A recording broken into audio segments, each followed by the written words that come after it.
చెప్పట్లేదు. ఈ ఎండి నెత్తాలని మీరెన్ని వెరైటీస్లో చేసుకుంటారో నా కామెంట్ సెక్షన్లో చెప్పండి.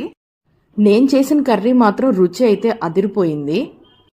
మీలో ఎంతమందికి ఎండి నెత్తాలంటే ఇష్టమో నా కామెంట్ సెక్షన్లో చెప్పండి. ఈ కర్రీ ఏమో గాని వీటిని నానబెట్టి బాగా కడిగి ఇసుక పోయేంత వరకు కడిగేసరికి పని అయిపోతుంది. కానీ అంత కష్టపడితేనే టేస్ట్ కూడా బాగుంటుంది. మన ఛానల్లో ఆఫ్టర్నూన్ లంచ్ టైం ఏ వెరైటీ రెసిపీస్ చేసుకుంటున్నానో చూపిస్తున్నాను. ఒకసారి అవి కూడా చెక్ చేయండి. నా వీడియోలు కనుక నచ్చితే తప్పకుండా ఒక లైక్ అయితే ఇవ్వండి, సబ్స్క్రైబ్ చేసుకోండి, మీ వాళ్ళకి షేర్ చేయండి.